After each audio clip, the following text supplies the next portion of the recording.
datang dalam forum diskusi sektor keuangan bersama CNBC Indonesia bekerja sama dengan Otoritas Jasa Keuangan (OJK). Diskusi kali ini mengambil tema market update kondisi sektor keuangan terkini dan proyeksi untuk tahun 2021 mendatang. Saya Alin Wiratmaja akan menjadi host Anda pada hari ini.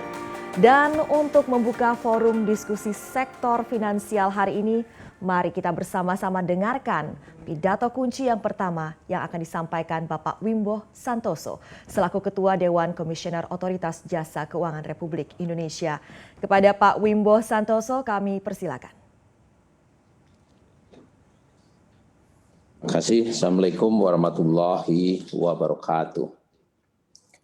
Selamat sore dan salam sejahtera bagi kita semua. Om Swastiastu, Namo Buddhaya, salam kebajikan. Shalom.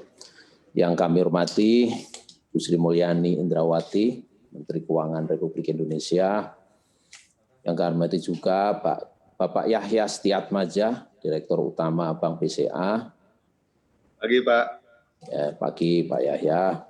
Kami hormati juga Pak Nurdias Alvin Pati Sahusiwa, Direktur Utama PT Bank Mandiri Manajemen Investasi. Selamat pagi Pak. Pak Swanti Wiratno, Ketua Asosiasi Perusahaan Pembiayaan Indonesia. Selamat pagi Pak. Jangan lupa juga Pak Hastanto Sri Margi Widodo, Ketua Asosiasi Asuransi Umum Indonesia. Dan pagi Prof. Bapak Ibu peserta diskusi dan rekan-rekan wartawan, baik media cetak maupun elektronik yang berbahagia. Pertama-tama kita mengucapkan puji syukur hadirat Allah SWT, Tuhan Yang Maha Esa, karena limpahan dan rahmat-Nya kita bisa bersama-sama pada pagi hari ini untuk melakukan dialog, ya, meskipun dengan model virtual. Ya, tema yang diambil adalah sangat relevan bahwa ekonomi Indonesia pada saat ini adalah mulai masa proses recovery dari dampak COVID-19, ya, sehingga kita pada hari ini ingin menyampaikan beberapa hal, ya, untuk bahan berdiskusi dan juga bagi kita semua agar kita bisa memandang bagaimana ke depan, ya, perekonomian kita dan sektor keuangan kita. Kita tahu bahwa seluruh pemangku kepentingan dan bersama-sama dengan para pengusaha termasuk sektor jasa keuangan sudah bahu-membahu sejak adanya COVID-19 ini, ya, di mana kebijakan-kebijakan yang extraordinary sudah kita keluarkan, ya. Kita memahami itu karena ini situasinya adalah situasi yang betul-betul tidak terduga, ya, tidak pernah terjadi sebelumnya, sehingga kita kebijakan yang luar biasa juga harus kita lakukan agar perekonomian Indonesia tidak terlalu dalam kena dampak karena COVID ini. Ya. Dapat kami sampaikan bahwa seluruh pemangku kepentingan, ya, OJK, termasuk Kementerian Keuangan, Bank Indonesia, dan seluruh pemangku kepentingan lainnya, termasuk LPS, telah selalu berdiskusi, bersinergi untuk menelurkan berbagai kebijakan. Kami, OJK, secara preemptif mengeluarkan kebijakan yang di luar kebiasaan di pasar modal pada saat itu agar dampak penurunan atau sentimen negatif tidak direspon terlalu signifikan di pasar modal. Sehingga termasuk pembelian saham oleh para emiten sendiri tanpa melakukan RUP kita bolehkan. Auto rejection lebih ketat kita bolehkan. Biasanya lebih dari 5% saham kalau sampai terkoreksi 5% pada hari itu langsung kita stop perdagangannya. Dan banyak lagi hal-hal yang kita lakukan agar turunnya tidak terlalu dalam. Dan pada saat itu kita berharap agar berbagai kebijakan segera kita telurkan supaya confident para investor kembali pulih. Dan kita sudah melakukan berbagai kebijakan, ya, dan akhirnya sekarang ini saham sudah berangsur-angsur pulih, bahkan sudah bertengger di atas 5.000 cukup lama, dan kami yakin ini bisa kembali normal ke dalam level seperti semula, yaitu sekitar 6.000 dalam waktu yang tidak terlalu lama, karena kita sudah mempunyai berbagai kebijakan, baik penanganan COVID itu sendiri maupun penanganan ekonominya dan sektor keuangannya. Nah, sehingga kita yakin ya dengan berbagai kebijakan yang kita lakukan ini akan pulih kembali. Nah, di samping itu berbagai kebijakan juga kita keluarkan bagaimana agar perbankan, sektor keuangan bisa bertahan dari potensi nasabah-nasabahnya menjadi default.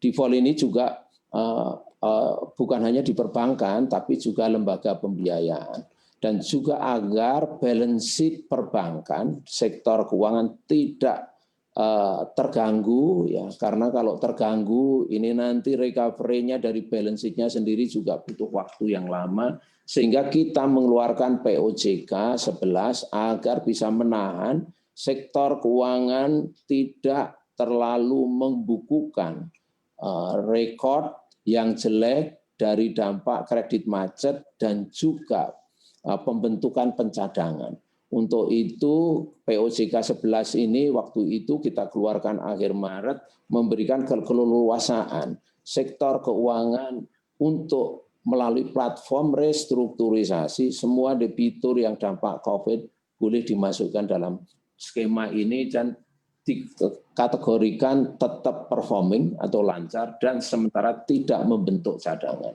Dan kita sudah bekerja sama dengan standar asosiasi accounting supaya ini sejalan. Dan ini sudah kita lakukan dan luar biasa ada 900 triliun yang masuk skema ini ya. Dan juga ini tetap akan kita pantau dan bahkan sudah kita putuskan untuk diperpanjang sampai 2022. 90 years ya. Sehingga karena prediksi kita awalnya hanya setahun ya. Namun demikian kenyataannya masih diperlukan ya sehingga kita perpanjang. Dan ini bukan hanya di perbankan tapi juga di lembaga pembiayaan. Untuk memberikan masa lebih lama mereka bisa bertahan dan sambil kita mempercepat recovery. Dan di samping itu juga sebelah kanan ya ini kita yakin bahwa para perbankan ya itu harus disangga likuiditasnya ya, sektor keuangan sehingga kita bersama-sama Bank Indonesia, Kementerian Keuangan untuk memberikan kebijakan yang lebih akomodatif agar memberikan ruang likuiditas yang lebih leluasa bagi sektor keuangan dan akhirnya tidak menimbulkan ketidakpercayaan masyarakat kepada sektor keuangan yang bersumber dari likuiditas. Dan kami berhasil dengan baik ya. Tadi yang sebelah kiri menjaga balance sheet, yang sebelah kanan menjaga likuiditas. Bank Indonesia menurunkan GWM requirement cukup membantu ya sehingga ada sekitar 500 sampai 600 triliun itu memberikan ruang likuiditas bagi sektor keuangan. Dan juga Kementerian Keuangan terima kasih telah memberikan kebijakan yang lebih akomodatif ya, yang ini juga memberikan ruang likuiditas cukup besar di sektor keuangan baik dengan budget yang lebih longgar ya APBN dan juga dengan menempatkan dana di berbagai sektor keuangan termasuk perbankan dan juga memberikan pinjaman kepada Pemda. Ini semua adalah bisa diwujudkan bahwa likuiditasnya ample. Ya. Nah, along the way kami bulan Maret mulai kita diskusi berbagai kebijakan untuk supaya para pengusaha bisa recover. Ya.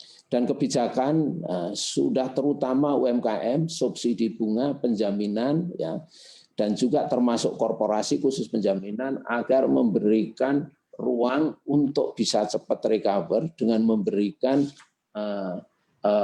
supaya tidak terlalu terbebani adanya bunga yang mahal dan juga agar semakin yakin bahwa ke depan ya pemerintah akan memberikan penjaminan kepada kredit baik UMKM maupun korporasi.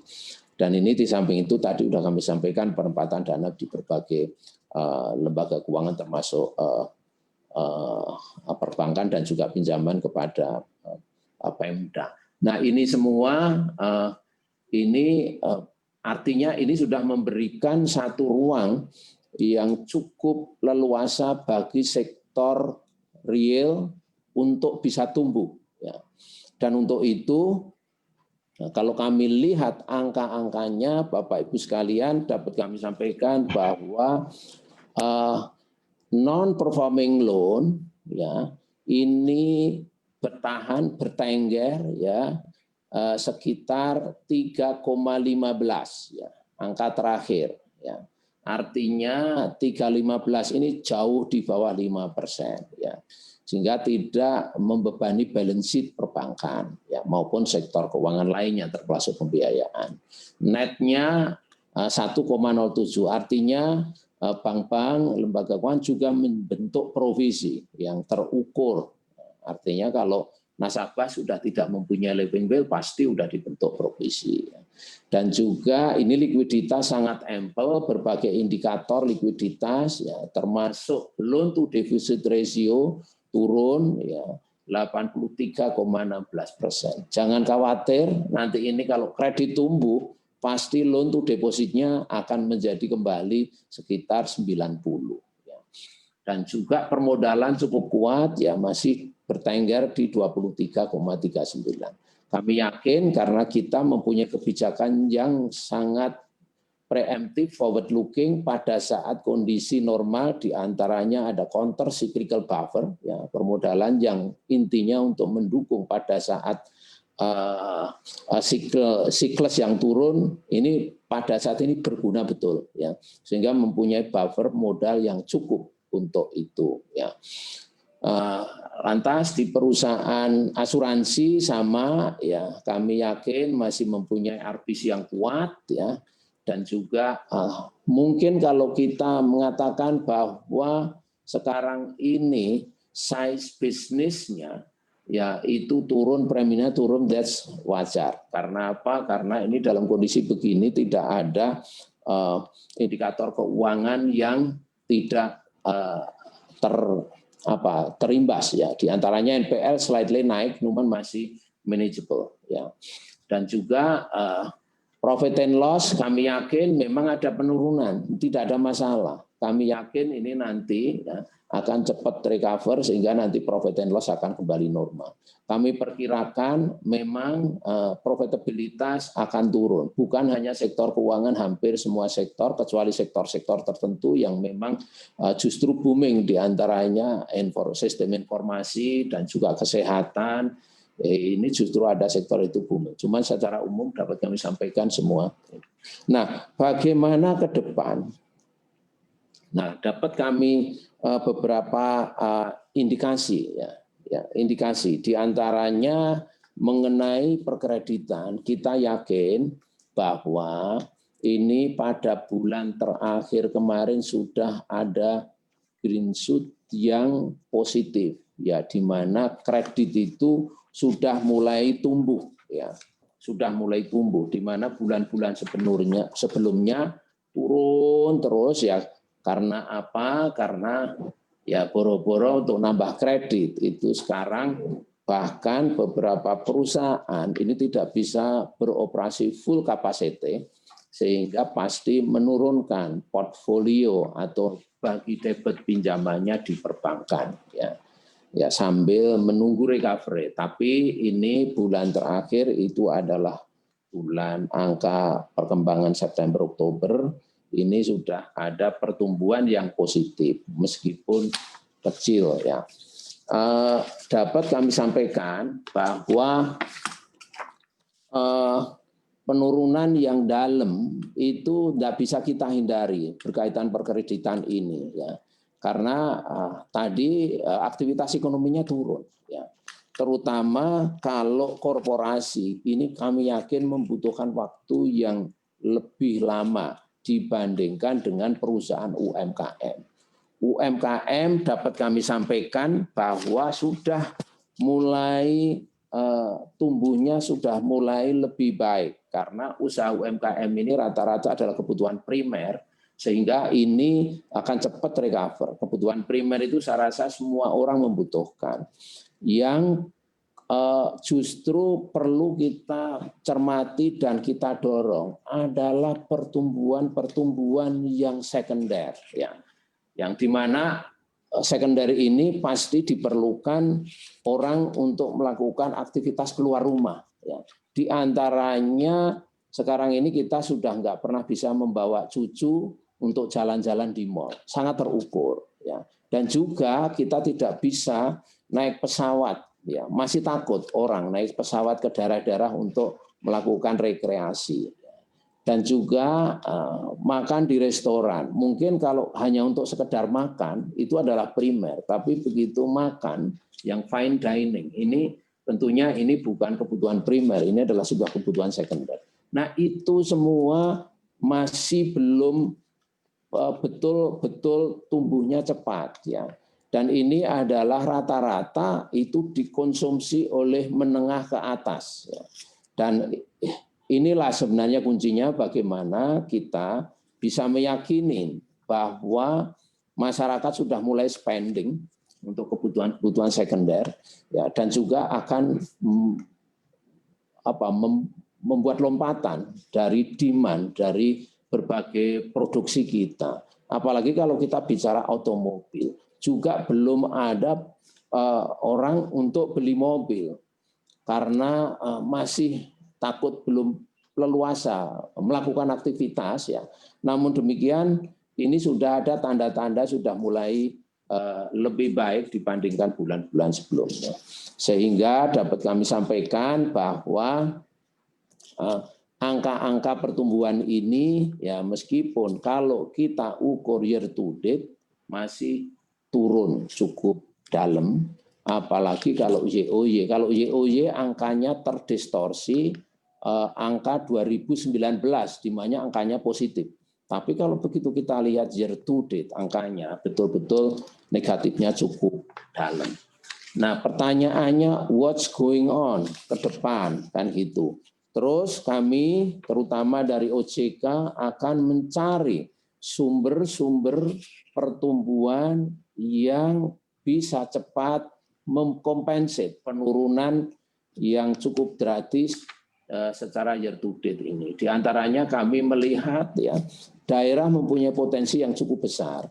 Ada sektor-sektor yang bisa kita eksplor secara lebih dalam, lebih teliti dan terukur agar kita dorong untuk bisa menjadi sumber pertumbuhan baru. Ya, pariwisata domestik ini juga potensinya cukup besar. Sekarang sudah banyak sekali wisatawan yang mulai datang ke tempat-tempat tujuan wisata meskipun masih domestik, yaitu diantaranya di Denpasar, di Jogja, di Jawa Tengah lainnya luar biasa. Ini angka-angkanya sudah kami tunjukkan mengalami peningkatan. Ya, namun demikian untuk wisatawan mancanegara masih belum kelihatan. Karena apa? Karena masih negaranya masing-masing masih belum membolehkan rakyatnya untuk berpergian melakukan perjalanan luar negeri, ya. Ya, dan kalau ada orang masuk ke suatu daerah dilakukan lockdown selama 14 hari. Nah, ini menimbulkan bahwa wisatawan mancanegara masih belum, ya. Dan ini di daerah-daerah tujuan wisata ini dampaknya cukup besar, terutama di Bali dan sekitarnya.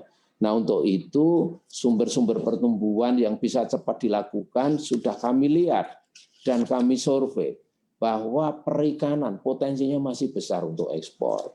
Nah, untuk itu harus kita bersama-sama di daerah-daerah tersebut yang potensi perikanannya cukup besar itu menjadi sumber pertumbuhan yang bisa kita eksplor. Ya. Mulai dari bagaimana pengolahannya dan bagaimana proses ekspornya ini menjadi hal-hal yang harus kita bicarakan bersama. Selain juga pariwisata, perikanan, pertanian adalah pertumbuhannya juga masih bisa kita dorong untuk maju lebih pesat lagi. Peternakan juga sama, karena bagaimanapun juga kita khusus daging masih impor cukup besar, ya, sehingga ini adalah potensi bagi kita untuk memproduksi kita di dalam negeri. Nah, ini adalah sektor-sektor yang sambil menunggu proses recovery dan masyarakat bisa confident untuk melakukan aktivitas yang akhirnya bisa meng-create demand, ini adalah harus kita lakukan ya mulai sekarang, dan kami bersama-sama sektor perbankan akan berbicara ini lebih detail, kira-kira bagaimana kita mempercepat ya potensi ini terutama untuk ekspor, dan bagaimana mempercepat ya untuk para wisatawan domestik ini untuk bisa confident lagi dengan protokol yang ketat mengenai COVID-19. Nah, Bapak Ibu sekalian, ada beberapa hal yang OJK akan lakukan. Ya, tadi diantaranya bagaimana kita bisa mendorong bersama dengan sektor keuangan dan perbankan yang diantaranya POJK sudah kita perpanjang, ya, baik untuk perbankan maupun lembaga pembiayaan. Tapi bagaimana kita bisa bersama-sama untuk mencari sumber-sumber pertumbuhan yang lebih banyak di daerah, ya. Dan juga bagaimana kita mengoptimalkan pembiayaan pasar modal, ini juga sangat penting, ya. Artinya begitu kita punya plan medium long term, mulailah dari sekarang untuk bisa dieksplor bukan hanya pembiayaan perbankan tapi juga pasar modal. UMKM mempunyai ruang yang cukup besar untuk tumbuh dengan kita ciptakan ekosistem yang digital sehingga nanti hubungan antara produsen dan konsumen itu bisa langsung tanpa melalui satu mekanisme yang terlalu mahal dan cukup panjang, sehingga ini digitalisasi ekonomi kita dan UMKM termasuk sektor keuangan menjadi penting. Ini menjadi beberapa prioritas ke depan yang akan dilakukan oleh OJK. Sehingga kami yakin bahwa akan lebih baik akhir tahun ini angka-angkanya baik perkreditan kita dengan perbankan sudah kita melihat bahwa perkreditan kita, pertumbuhan kredit itu bisa mencapai kalau kondisi optimis bisa 3% pada akhir tahun ini, ya. Dan juga barangkali ringnya bisa 2-3%. Untuk tahun depan kami yakin bisa kembali meskipun belum fully normal, tapi sudah lebih tinggi dari 2020 dan kita perkirakan perkreditan tahun depan itu bisa mencapai roughly sekitar 5% YoY-nya sampai akhir tahun 2022. Dan tentunya ini apabila penanganan COVID ini sudah successfully betul-betul tested, barangkali bisa lebih tinggi dari itu, terutama kami menyambut baik adanya vaksin yang sudah akan didistribusikan segera kepada masyarakat. Ya. Di samping itu juga ini waktunya bagi kita semua untuk fokus kepada serving kepada nasabah menggunakan digital. Karena ini akan memberikan kenyamanan dan kecepatan servis kita kepada nasabah, baik di perbankan maupun lembaga keuangan lainnya termasuk asuransi dan lembaga pembiayaan. Bagaimana kalau lembaga keuangan atau bank yang kecil bisa memberikan servis secara digital, kami sudah ancang-ancang akan membolehkan bagaimana sinergi antara bank besar, bank kecil dalam konteks platform produk digital. Supaya ini masif bisa dinikmatin oleh masyarakat ya mengenai produk digital ini baik di daerah-daerah terpencil maupun di daerah-daerah yang pusat-pusat kota supaya tidak ada perbedaan yang menyolok. Ya, sehingga karena biasanya di daerah terpencil ini diserve oleh lembaga keuangan atau perbankan bahkan BPR yang kecil-kecil. Bagaimana dia bisa mempunyai platform digital sehingga nanti dengan cara white labeling ini salah satu yang akan kita lakukan. Termasuk BPD akan kita dorong ya untuk bisa melakukan sinergi itu. Dengan demikian kami yakin di 2021 akan lebih baik, jauh lebih baik, bukan akan, jauh lebih baik dari 2020. dan berbagai proyeksi PDB global juga menunjukkan kondisi yang lebih baik, ya, di mana World Economic Forum, ya, dan juga IMF memprediksi global tahun diperkirakan akan kembali pulih, ya, sekitar 5,2% YoY di tahun 2021. Namun demikian kami fokus domestik. Tadi apa yang kami lakukan itu kami rasa akan memberikan dorongan yang kuat terhadap pertumbuhan ekonomi kita. Dan secara garis besar dapat kami sampaikan bahwa perbankan kita masih bisa resilient, ya. Bahkan kita siapkan untuk bisa recover lebih cepat di sektor realnya dan akhirnya akan memberikan dampak positif kepada perbankan kita, ya. Mungkin kaitannya dengan teknologi sudah kami sampaikan bahwa sekarang ini banyak produk-produk di luar produk yang dikeluarkan oleh sektor keuangan itu menyerupai perbankan, baik itu bentuk lending, payment dan sebagainya. Ini adalah hal yang menjadi perhatian kami juga, ya. Bagaimana kita bisa mengurangi adanya regulatory arbitrage ke depan, ya. Sehingga kita harapkan stabilitas sistem keuangan bisa terjaga dengan baik, ya. Karena apa? Karena produk-produk keuangan termasuk perbankan saat ini bisa diberikan oleh lembaga yang bukan lembaga keuangan. Nah, ini adalah seluruh dunia mengalami yang sama, tapi kami punya komitmen, seluruh dunia punya moto bahwa same business, ya, tentunya mempunyai same risk, ya mestinya harus mempunyai same rule. Nah, ini semangat ini harus kita pahamin bersama, tinggal bagaimana implementasinya agar tidak menimbulkan distorsi perkembangan yang ada dan tetap memberikan ruang para anak muda kita milenial untuk tetap berinovasi dan memberikan servis terbaik kepada masyarakat baik di kota maupun di daerah terpencil dengan platform teknologi.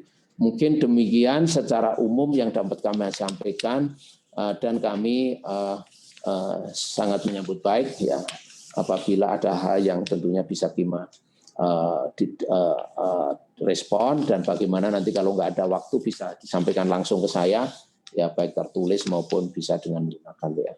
Demikian, terima kasih. Wabillahi taufiq wal hidayah. Wassalamualaikum warahmatullahi wabarakatuh. Waalaikumsalam warahmatullahi wabarakatuh. Pak Wimbo, izin tadi terkait dengan apa yang sudah Bapak paparkan juga untuk menjaga confidence masyarakat saat ini. Masyarakat global sendiri tengah penuh optimisme dengan adanya temuan vaksin yang efektivitasnya sampai 90%.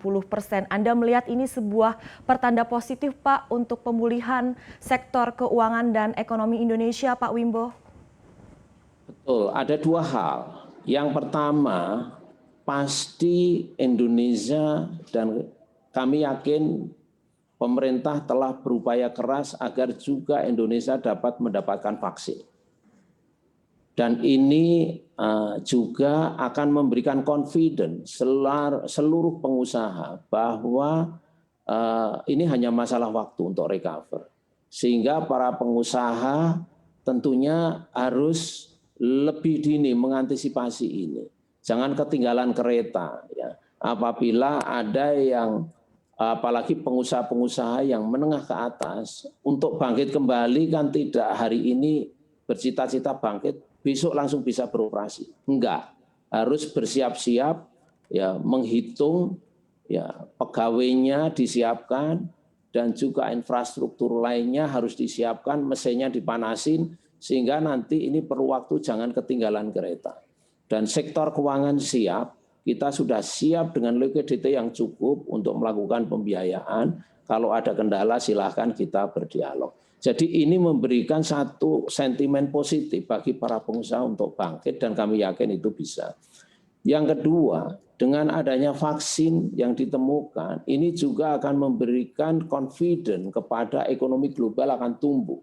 Di mana nanti eksportir kita juga akan mendapatkan benefit bagaimana mempersiapkan untuk bisa mensuplai barang-barang ekspor yang selama ini turunnya cukup drastis.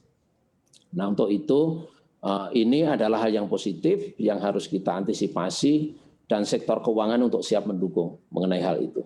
Demikian.